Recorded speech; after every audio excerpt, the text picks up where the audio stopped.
మంచిది. దేవుని ఘనమైన పరిశుద్ధనామముకే మహిమ కలుగును గాక.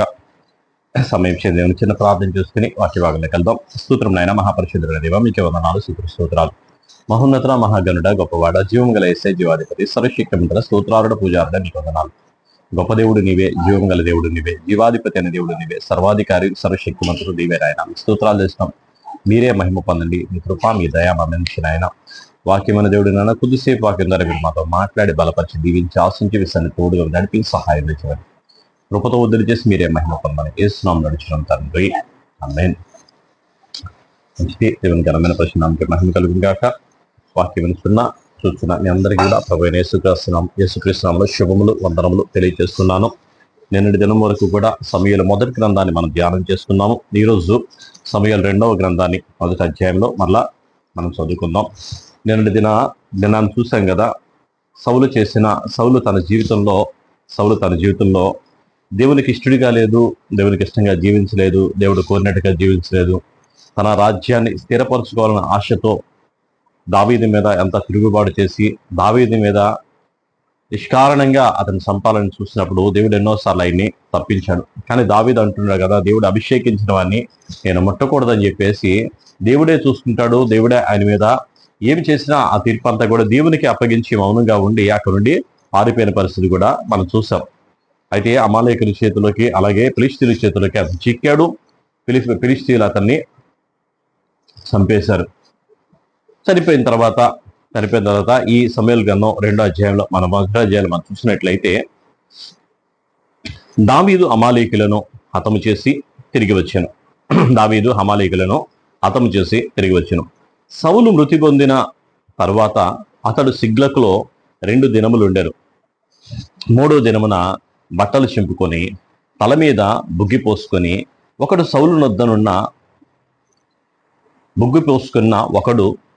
సౌలు నొద్దనున్న దండులోండి వచ్చెను. అతడు దావీదును దర్శించి నేలను సాగిలపడి నమస్కారం చేయగా, దావీదు, నీవెక్కడి నుండి వచ్చితివి అని అడిగాను. అందుకు వాడు, ఇశ్రాయేళ్ల సైన్యములో నుండి నేను తప్పించుకొని వచ్చి తిని అనెను. జరిగిన సంగతులేవో నాతో చెప్పమని దావీదు సెలవీయగా, వాడు, జనులు యుద్ధమందు నిలవలేకపోయిరి, అనేకులు పడి చచ్చిరి, సౌలును అతని కుమారుడైన యోనాతానును మరణమైరి అనెను. సౌలును అతని కుమారుడైన యోనాతాను మరణమైరి అని నీకెలాగూ తెలిసినది అని దావీదు వారిని అడగగా, వాడిట్లను, గిల్బోవా పర్వతమునకు నేను అకస్మాత్తుగా వచ్చినప్పుడు సౌలు తన ఈటి మీద పండుకొని ఉండెను. అతడు రథములను రౌతులను తన వెనక్క తట్టు వెనువెంట తగులుచుండుట చూచి వెనుతిరిగి నన్ను కనుగొని పిలిచెను. అందుకు, చిత్తం నా ఏలినవాడా అని నేనంటిని. నీవెవడవని నన్ను అడగగా, నేను అమాలేకుడనని చెప్పి తిని. అతడు, నా ప్రాణం ఇంకా నాలో ఉన్నది, కానీ తల త్రిప్ప చేత నేను బహుబాధ పడుచున్నాను. నీవు నా దగ్గర నిలవబడి నన్ను చంపమని సెలవీయగా, ఇలాగు పడిన తర్వాత అతడు బ్రతుకుడని నేను నిశ్చయించుకొని అతని దగ్గర నిలిచి అతని చంపితిని. తరువాత అతని తల మీదనున్న కిరీటమును హస్త కంకరములను తీసుకుని నా ఏలినవాడవైన నీ యొద్దకు వాటిని తెచ్చి ఉన్నాను అనెను. దావీదు ఆ వార్త విని తన వస్త్రములు చింపుకొనెను. అతని యొద్దనున్న వారందరూ అలాగుననే చేసిరి. సౌలును యోనాతానును యెహోవా జనములను ఇశ్రాయేలు ఇంటి వారును యుద్ధములో కూలిరని వారిని గూర్చి దుఃఖపడుచు ఏడ్చుచు సాయంత్రం వరకు ఉపవాసం ఉండిరి. తరువాత దావీదు, నీవెక్కడి నుండి వచ్చితివని ఆ వార్త తెచ్చిన వారిని అడగగా, వాడు, నేను ఇశ్రాయేలు దేశంలో నివసించు అమాలేకీయుడగు ఒకని కుమారుడను అనెను. అందుకు దావీదు, భయపడక యెహోవా అభిషేకించిన వాణ్ణి చంపుటకు నీవేలా అతని మీద చెయ్యెత్తితివి? యెహోవా అభిషేకించిన వాణ్ణి నేను చంపితినని నీవు చెప్పుతివే. నీ నోటి మాటయే నీ మీద సాక్ష్యము గనుక నీ ప్రాణమునకు నీవే ఉత్తరవాదివని వానితో చెప్పి తన వారిలో ఒకరిని పిలిచి, నీవు పోయి వారిని చంపుమనగా, అతడు వారిని కొట్టి చంపెను. యూదా వారికి అభ్యాసము చేయవలని దావీదు సౌలును గూర్చి అతని కుమారుడైన యోనాతాను గూర్చి ధనుర్గ ధనుర్గ ధనుర్గత ధనుర్గీతం ఒకటి చేసి దానిని బట్టి విలాపము సలిపెను. అది యాషారు గ్రంథములో లిఖింపబడి ఉన్నది. యాషారు గ్రంథంలో లిఖింపబడి ఉన్నది. చూడండి, ఇక్కడ దావీదు అమాలేకీలు, ఆ సిగ్లకలో ఉన్న అమాలేకీలు అందరూ సిగ్లకి మీదకి వచ్చి అమాలేకీలు వచ్చి వారందరూ దోచుకొని వెళ్ళిపోయారు. వాళ్ళందరూ కూడా జయించి ఆ ఆస్తి అంత వాళ్ళదంతా కూడా తీసుకొని వస్తున్నాడు. వాళ్ళంతా కూడా కూలిపోయిన మొత్తం సమస్యలను కూడా దోచుకొని తీసుకొని వచ్చి సిగ్లకలో ఉన్నాడు. సిగ్లకలో 2 రోజులు అయింది. ఈలోపు ఆ ఫిలిష్తీయులు దావీదు మీద దండెత్తారు. ఫిలిష్తీయులతో యుద్ధం చేయడానికి గిల్బోవ పర్వతానికి వెళ్ళాడు. అక్కడ ఫిలిష్తీయులు దావీదు ఆ దండులో ఆ ఫిలిష్తీయుల దండులో ఉన్నవాడు ఒకడు బాణాలు వేసి దావీదు మీద విపరీతంగా వేసినప్పుడు ఆ బాధ తట్టుకోలేక ఆ బాధతో ఆయన అంటున్నాడు కదా, బాధతో ఆయన అంటున్న మాట, ఫిలిష్తీయుల చేతిలో నేను చచ్చిపోకూడదు అని చెప్పి తన దగ్గర ఉన్న పనివాడిని, ఆయుధాలు మోసేవాడిని అడిగాడు, నువ్వు నన్ను చంపేసేయి, వాడి చేతిలో శత్రువు చేతిలో నేను చచ్చిపోకూడదు, ఇంతకంటే దౌర్భాగ్యం ఇంకోటి లేదు అని చెప్పేసి అతను చెప్పినప్పుడు అతను అక్కడి నుండి పారిపోయినప్పుడు ఈయనే అతని కత్తి మీద ఈటి మీద పడి చచ్చిపోయాడు. చనిపోయిన సంగతి సమూయేలే అక్కడ జరిగిన సంగతి అంతా కూడా సౌలు చెప్తున్నాడు. అయితే ఇప్పుడు జరుగుతున్నది ఏంటంటే, ఈయన వచ్చాడు, ఎవరు అక్కడ అమాలేకుడు ఒకడు పరిగెత్తుకొని వచ్చి చెబుతా ఉన్నాడు. ఆయన దగ్గర కిరీటాన్ని తీసుకొచ్చాడు, ఆయన హస్త కంకణాలు తీసుకొని వచ్చి దావీదుకి చెప్తున్నాడు, అయ్యా సౌలు తన కుమారుడైన యోనాతాను చనిపోయారు, యుద్ధంలో వాళ్ళు కూలిపోయారు అని చెప్పి అన్నాడు. వాళ్ళు చనిపోయారు నీకలా తెలుసు అని అంటే, వాళ్ళు చనిపోయారు నీకలా తెలుసు అంటే, అక్కడ నేనున్నానయ్యా, నేను చూశాను, ఆయన ఆ ఈటి మీద పడి ప్రాణం పోక చాలా బాధపడతా ఉంటే అతను నన్ను పిలిచి నా ప్రాణాన్ని తీయమని చెప్పి అన్నప్పుడు నేనే అతని ప్రాణాన్ని తీసానయ్యా అని అన్నాడు. తీశాను అని చెప్పినప్పుడు వాళ్ళందరూ కూడా ఉదయం సాయంకాలం వరకు కూడా అసలు ఎంతో బాధపడుతూ దుఃఖం సలుపుతూ వాళ్ళు చాలా అసలు ఏడుస్తూ సౌలుని బట్టి ఏడుస్తూ ఉన్నారు. వాళ్ళందరూ బాధపడతారు. సాయంకాలం అయిన తర్వాత అమాలేకిని పిలిచాడు. అసలు నువ్వెవరు, నువ్వు ఎక్కడ వాడు ఏంటి అని చెప్పి అంటే, నేను ఇశ్రాయేల్లోనే పుట్టిన అమాలేకిని, నేను ఇలా అని చెప్పేసి చెప్పాడు. అయితే నువ్వు ఇశ్రాయేల్లో పుట్టావు, ఇశ్రాయేల్లో ఉన్నావు అంటే ఇశ్రాయేల్ దేశం యొక్క కల్చర్ తెలుసు, వాళ్ళ యొక్క నిబంధన, వాళ్ళ యొక్క పరిస్థితి అంతా నీకు తెలుసు. నీకు తెలిసి కూడా దేవుడు అభిషేకించిన వాడిని నువ్వు చంపడానికి నీకు ఎలా చేయొచ్చింది? నువ్వు చెప్పిన దాన్ని బట్టి నీ మాటే నీకు తీర్పు వేస్తుంది అని చెప్పేసి ఒకరిని పిలిచి అమాలేకుని మీద పడి వాడిని చంపేమన్నాడు. ఇప్పుడు ఎక్కడో తెలియక చేశాడంటే అది వేరు, తెలిసి కూడా చేశాడు అమాలేకుడు. చేశాడో చేయలేదు కూడా తెలీదు, కానీ అతని మాట మాత్రం, ఆ నోటి మాట తన తీర్పు తీర్చింది. తన నోటి మాటను బట్టే నీకు ఇది జరుగుతుంది అని చెప్పేసి వాడు చెప్పాడు. ఆ తర్వాత యూదా వారందరికీ కూడా సౌలును గురించి దావీదును గురించి అభ్యాసం అసలు ఎలా ఉంటుందో ఆ పరిస్థితి అంతా కూడా తెలియచేయాలని ఆయన అనుకున్నాడంట. అనుకొని అని చెప్తూ ఒక కీర్తన గీతం ఒకటి పాడి అంటున్నాడు కదా, ఇశ్రాయేలు నీకు భూషణమగు వారిని నీ ఉన్నత స్థలముల మీద హతులైరి. ఇశ్రాయేలు నీకు భూషణమగు వారు నీ ఉన్నత స్థలం మీద హతులైరి. ఆహాహా, బలాఢ్యులు పడిపోయిరి. ఫిలిష్తీయుల కుమార్తెలు సంతోషపడునట్లు, సున్నతి లేని వారి కుమార్తెలు జయమని చెప్పకుండునట్లు ఈ సమాచారము గాతులో తెలియజేయకుడి. అష్కేలోను వీధుల్లోనూ ప్రకటన చేయుడి.